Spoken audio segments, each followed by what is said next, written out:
Ops, mga Lodi, bago natin simulan to, sa mga hindi pa lang nakanood ng part 1, panoodin nyo muna mga Lodi. Bago nyo panoodin tong part 2, maraming salamat. So okay, ito na po ang Manliligaw na Kapay part 2. Panoodin nyo po to hanggang dulo mga Lodi. Maraming salamat. Yun lang. Ilang araw na lagi nililigawan ng Kapay di mo no si Velasco. Pero makailang araw na na hindi mo mapapayag si Velasco na ligawan to. Miski bigyan ito ng mga magagandang bagay na gustong ibigay kay Velasco, pero hindi pa rin pumapayag si Velasco na ligawan siya ng Kapay. Hanggang isang araw, napiko na ang Kapay sa walang tigil at tila ayaw niya magkumbinsi na sumama sa kanya at ligawan siya. At isang gabi, mas patindi ng patindi ang pagpaparamdam ng Kapay kay Velasco. Diyos ka pa, anong gagawin ko? Hindi ako tinitigalan ng Kapay. Kahit anong gawin ko, hindi niya ako kahit tantanan. Paano to? Hindi naman maniwala wala ko tungkol ka sa Kapay. Palgal panigado. Dadalhin ako sa mental hospital. Natatakot din ako para sa sarili ko. Pero wala na magagawa. Ano bang paraan ko para tigilan ako ng Kapay? Naku, paano to? Ano ba? Di naman ako. Ayoko sumama sa'yo. Yosef, di naman ako. Ayoko talaga. Ano to? Isang sulat. Dear Velasco, pasensya ka na. Dahil pinipilit pa kitang ligawan ka. Pero na-realize ka, naiintindihan kita na huwag na ligawan. Pero sa halip, dadali na lang kita sa aking bahay hanggang maging akin ka.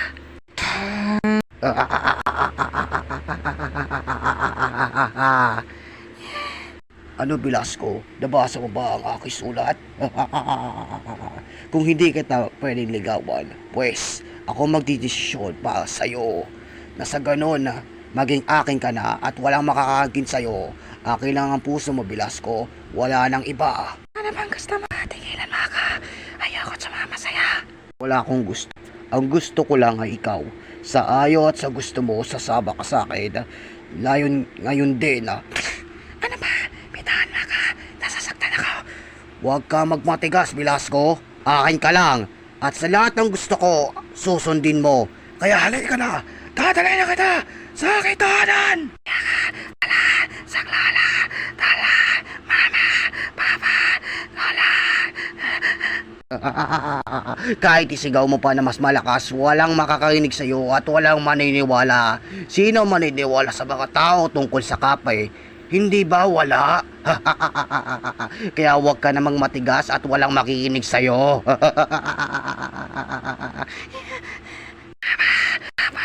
Lola. Hala, totoo ba itong nakikita ko? Sa tingin mo, hindi ba? Ang tingin nyo sa akin, katang-isip lang?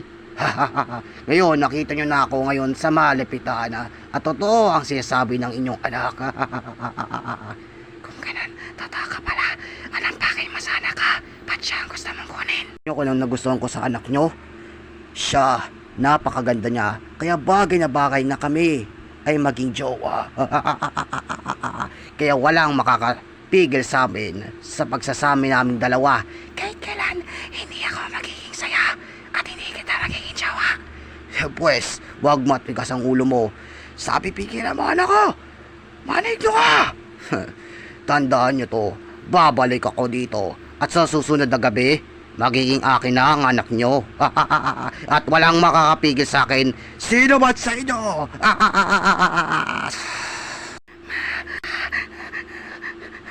Anak ko po, ayos ka lang ba?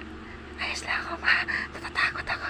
Baka sa susunod na gabi, kunin niyo na ako. Ayoko maiwalay sa inyo, papa. Tulungan niyo ako. Huwag kang mag-alala anak, tutulungan ka namin. Mag-aalala.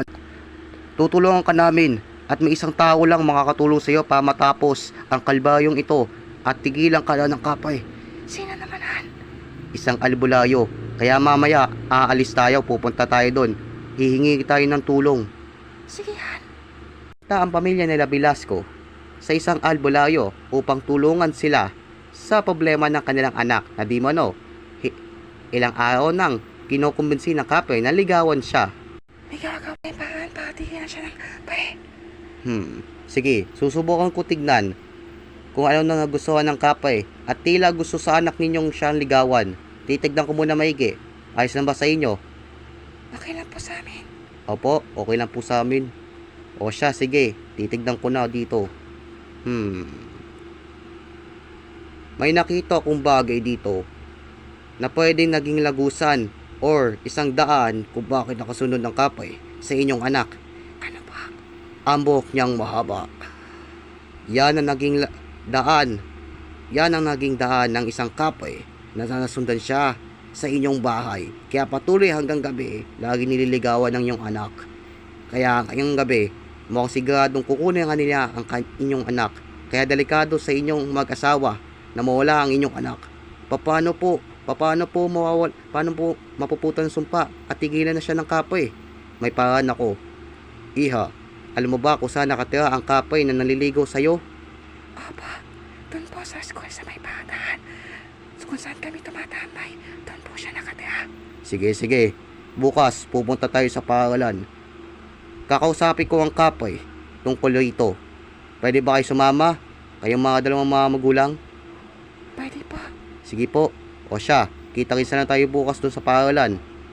Kinabukasan, pumunta na nga ang pamilya nila Velasco sa mismong puno kung saan madalas sumatambay si Velasco at kasama din nila ang albularyo.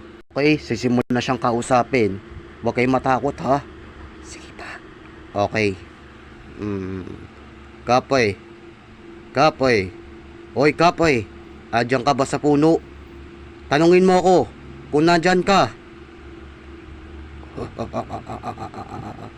Nandito siya.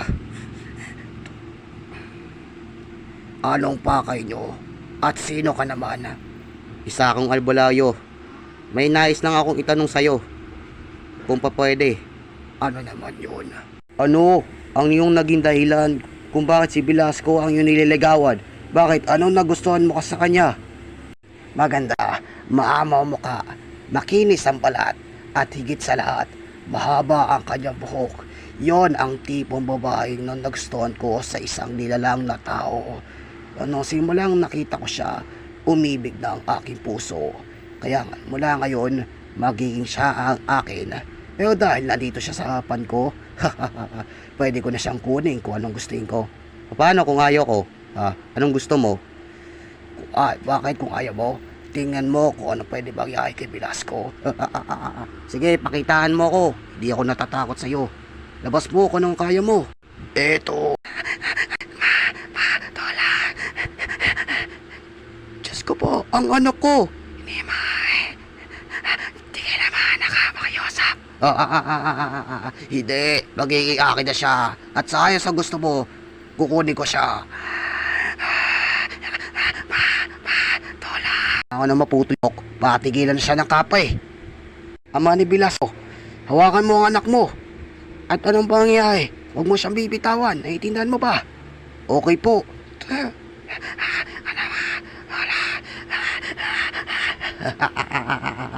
Wala na kayo magagawa.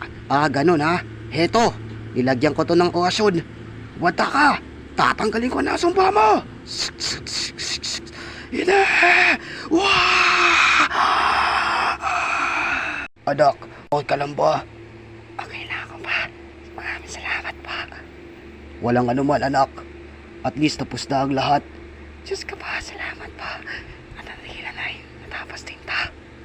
Oo gahan, masaya ako. Okay, nilagyan ito ng ceiling or klase ng orasyon. Panigurado, wala nang malalabasan or magagamit na nalagusan ang Timonoy Kapay. Dahil ang kanyang portal na dinadaan sa punong ito ay nakasarado na. At kailanman, hindi na magpapakita muli ang Kapay dito. Kaya huwag kayo matakot dito sa punong ito. Pero huwag niyo pa isisahin yung mga pate.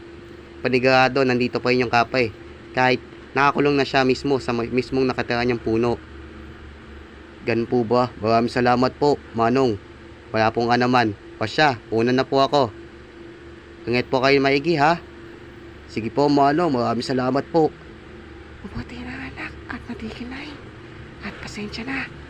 Kung nabutan yung kalahati ng buhok mo, okay lang yan ma. At least tapos na. Hindi na ako naging ulay ng kapay kailanman.